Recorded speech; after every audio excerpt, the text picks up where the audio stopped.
उसके 18 दिन बाद ईसर जी उन्हें लेने के लिए आते हैं। इस पर्व में ईसर जी को जीजा जी और गौरा को बड़ी बहन के रूप में गीतों के माध्यम से पूजा जाता है। घर की कुंवारी कन्याएं मनपसंद वर पाने के लिए और विवाहित स्त्रियां अखंड सौभाग्य, अपने पीहर की और ससुराल की समृद्धि की कामना के लिए गणगौर की पूजा करती हैं और उससे हर वर्ष फिर से आने का आग्रह करती हैं। गणगौर के पर्व की पौराणिक कथा के अनुसार एक समय भगवान शिव और माता पार्वती को पृथ्वी पर भ्रमण के लिए आना था। शिव जी ने पार्वती जी से पूछा, आप 12 महीने के रास्ते से चलेंगी या 6 महीने के रास्ते से? तो पार्वती जी कहने लगी, मैं तो 12 महीने के रास्ते से चलूंगी।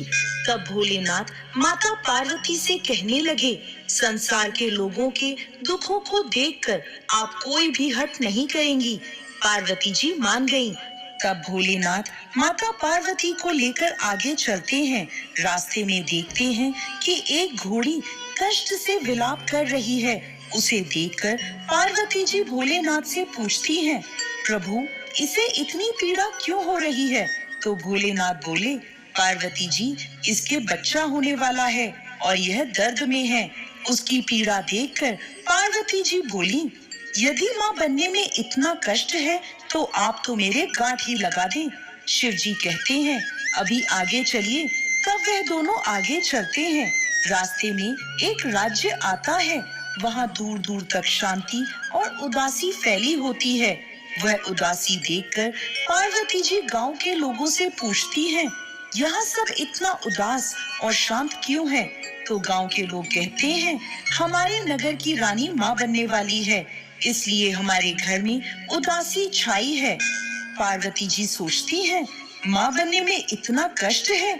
वो शिव जी के पास जाकर कहने लगी, प्रभु आप तो मेरे गांठ ही लगा दें।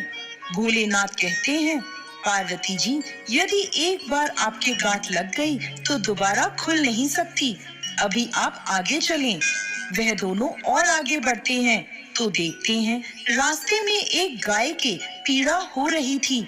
उसकी पीड़ा देखकर पार्वती जी फिर बोली, प्रभु माँ बनने में तो इतना अधिक कष्ट है, आप मेरे गांठ ही लगा दें। पार्वती जी हट करने लगी। तब विवश होकर शिव जी ने पार्वती जी के गांठ लगा दी। अब वो दोनों आगे बढ़े तो एक गांव में पहुंचते हैं। उस दिन गणगौर का व्रत था। बगीचे में गांव की औरतें गणगौर का पूजन कर रही थी। पार्वती जी को देखते ही वह सब उनके पास आ जाती हैं और उनका पूजन करने लगती हैं।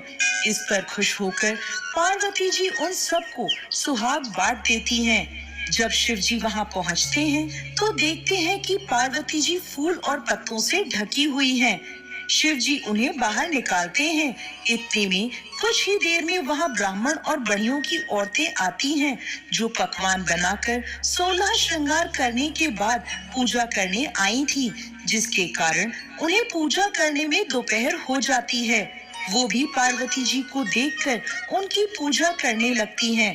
पार्वती जी उनसे भी खुश हो जाती हैं, परंतु जब सुहाग बांटने की बारी आती है तो भोलेनाथ कहते हैं, पार्वती जी आप तो सारा सुहाग पहले ही बांट चुकी हैं, अब इन्हें क्या देंगी?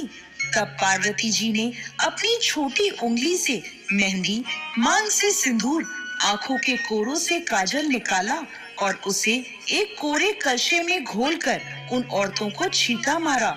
इस तरह उन सभी को सुहाग देकर वो आगे बढ़ते हैं। चलते चलते वह दोनों पार्वती जी के पीहर पहुंचते हैं। वहां सब उनकी खूब आवभगत करते हैं। खूब पकवान बनाए जाते हैं और भोलेनाथ पूरा भोजन खत्म कर देते हैं। अब पार्वती जी क्या खाएं? तो वह बथुए का साग खाकर पानी पी लेती हैं। दोपहर में जब वह विश्राम करने लगते हैं तो भोलेनाथ पार्वती जी से पूछते हैं, आपने भोजन कर लिया? पार्वती जी कहने लगी, जी हाँ, जो आपने खाया वही मैंने भी खा लिया। पार्वती जी के सो जाने पर भोलेनाथ उनकी नाभि का ढक्कन खोलकर देखते हैं कि पार्वती जी ने क्या खाया। तो उनके पेट में बथुए का साग और पानी दिखता है। पार्वती जी के जागने पर भोलेनाथ उनसे कहते हैं, पार्वती आपने हमसे झूठ बोला था, आपने तो बथुआ और पानी पिया है। तब पार्वती जी उनसे हट करती हैं, प्रभु, एक महिला के पेट में उसके पीहर और ससुराल का राज छुपा होता है। कुछ ऐसा कीजिए कि आज के बाद कोई भी किसी की नाभि का ढक्कन उठाकर देख ना सके कि उसके पेट में क्या है। पार्वती जी की इस बात पर भोलेनाथ उन्हें वचन दे देते हैं। अब वह दोनों वापस कैलाश पर्वत की ओर निकलते हैं तो रास्ते में गाय अपने बछड़े को लाड कर रही होती है। यह देखकर पार्वती जी भोलेनाथ से अपनी गांठ खोलने को कहती हैं। शिव जी कहते हैं, पार्वती, मैंने आपको पहले ही कहा था गांठ मत लगवाएं, लेकिन आपने तो जिद ही पकड़ ली थी। अब आप आगे चलिए। वह दोनों आगे बढ़ते हैं तो राजा के गांव में खूब ढोल नगाड़े बज रहे होते हैं, मिठाइयाँ बांटी जा रही होती हैं, लोग खूब खुश और नाच गा रहे होते हैं। पार्वती जी उनसे पूछती हैं, यहाँ क्या हुआ? तो सब बताने लगे, नगर की रानी के यहाँ बेटा होने की खुशी का जश्न मनाया जा रहा है। इस तरह वो आगे चलते हैं तो उन्हें घोड़ी भी अपने बच्चे के साथ खूब खुश नजर आती है। यह देखकर पार्वती जी फिर शिव जी से कहती हैं, प्रभु, मेरी गांठ को खोल दें। पार्वती जी जिद करने लगती हैं तो शिव जी कहते हैं, मैंने आपसे पहले ही कहा था गांठ मत लगवाएं, यह मृत्यु लोक है, इसमें हर चीज आपको लुभाएगी, परंतु आप नहीं मानी, आपने जिद पकड़ ली। पार्वती जी